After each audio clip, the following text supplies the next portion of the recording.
All right. Hey, I think there's a bridge right up here. I better turn the light on. iPhones have lights. Ooh. I could crawl down to the stream. Can you see the water down there? Too far away? Let me get a little closer. Let's look over the edge here. Ooh, there's something floating by in the water. I don't know if you can see it. Oh, strain. Ladder. Hope no monsters push me over. Okay, here's a bridge. Look at this. This bridge. Iron bridge. It's rusted. Has no handrails. Long, not too long, but long enough drop down to the bottom. I'm not drunk or anything like that. I'm just drunk with fun. Having fun in the night. Now, you can't see it. Can you see the end? Can you see anything for crap? I can see with the moonlight a little bit. Okay, here we go. We're going across the bridge. Here we go. I feel dizzy. Why would vertigo set in just at the thought of crossing? Now that is an interesting concept. Why the heck, why the hootenannies would vertigo set in before I actually start across? Is it a warning or a caution? Well, here we go. Here we're going to go across anyway. Ooh, I really feel it out here on the bridge. Just run! Now I'm on the other side. Let's take a peek. You can see inside the bridge. Yes. Have I gone mad? Whoa, what the heck? That's a big twig. Have I gone mad? Let me turn the camera off again. We don't need the light now. Have I gone mad? Stark raving mad? Well, it's always like this out in the woods.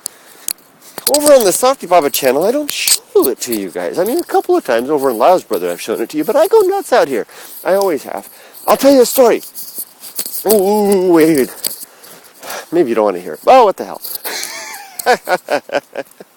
One night, I was with my brother Lyle. We were roaring through the Mojave Desert on Route 138, bound from Lancaster. We're actually from Lake Hughes down to Upland in the Imperial Empire. The Inland Empire, that's it. Ooh, there's a big, empty, scary, spooky house. You guys can't see it. There is the spookiest, empty, deserted house up against that hill. It's really, really spooky. That is really cool. Now, I'm sorry. I'm not getting near that thing. At least not without another beer. Well, I had some beers earlier, but I'm okay now. Okay, back to my story. Anyway, so we're racing through the desert, man. Lyle and I, we had it down when we were teenagers. We had that Camaro, put that baby, that 350, that Camaro RS, that Rally Sport, 1970 Rally Sport, my very first car.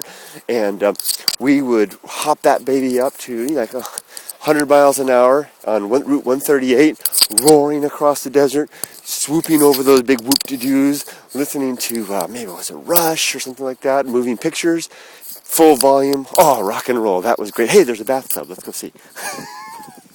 Turn the light on. Woohoo. I've got my light on and there's a bathtub. Hope there's nobody dead in there. Dead leaves. There's probably critters in there somewhere burrowed away for the night. This sounds like the makings of a scary movie. Let's see. And then the leaves. Hello. Anything down there? I saw something move. There's something hard down there. Anyway, so Lyle and I would race across the desert. No light. Turn the light off. Light off. We would race across the desert on Route 138. Now, back then, in those days, I was particularly nutty. Back then, I would have easily walked up to that spooky house I'm looking at. And I kept my sleeping bag in the back. And I told Lyle, stop the car! Stop the car. And I said, I'll meet you in L.A. tomorrow. He's like, what? Now, he knew me pretty good, so he's like, oh, well, whatever the hell. And I grabbed my bag from the back. I just had my sleeping bag. That's all I had. And I had my wallet in my back pocket, and that's about it. Nothing else. I grabbed my sleeping bag. You know, we're out in the Mojave Desert, out in the middle of, gosh, awful nothing land. And I said, bye-bye, Lyle. I'll see you in L.A. tomorrow. You know, we're still 100 miles away from L.A., where we're headed. And I slammed the door and raced off into the desert. Literally running, racing through. It was kind of like tonight. I could kind of see by the moonlight a little bit. And there were creosote bushes, big old creosote bushes, ancient creosote bushes dotting the floor and various large bushes. And my goal was just to get as far away from the road as possible, to out there into the woods.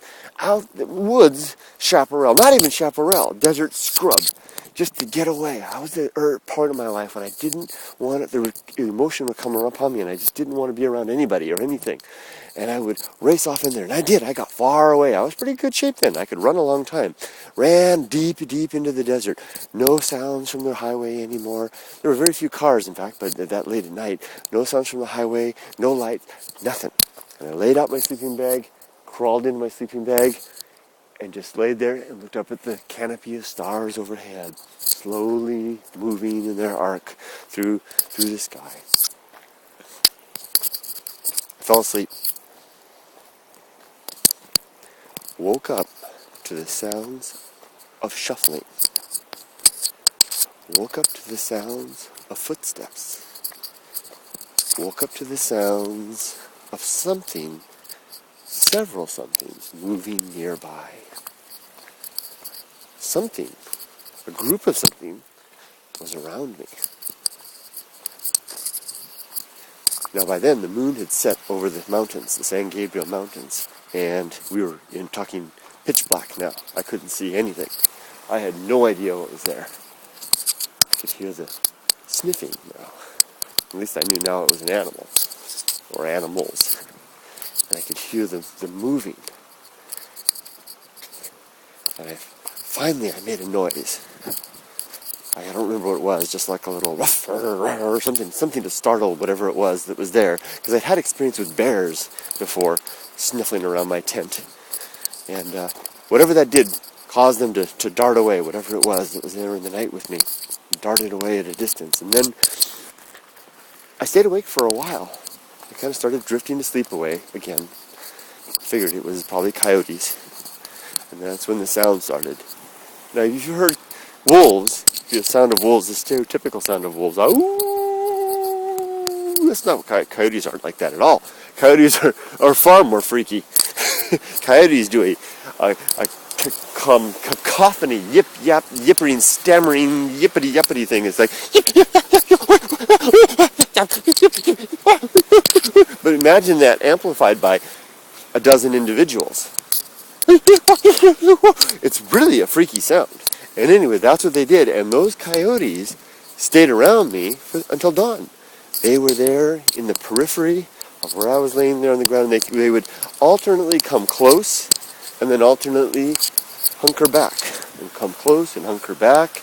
And I drifted in and out of consciousness. Now, I wasn't afraid of coyotes. I was a country boy. So I was relatively comfortable with coyotes. I knew they weren't going to hurt me. But it was just a kind of an intimidating feeling to have them coming close and going back and coming close and going back when I had no I had no way to perceive that they were there or to know they were there other than through the sounds, like the sound of their stream that you hear right now. Finally, dawn came and the coyotes were gone, and I roused myself up, put my sleeping bag in my bag again, and hoofed it on back to the highway, hitchhiked the 100 miles or so it was back to the city. It was the last day. It was easy. The first part, the first part was good, but the last part was a little scary. See that light? It's time for me to go to the light. My story is through.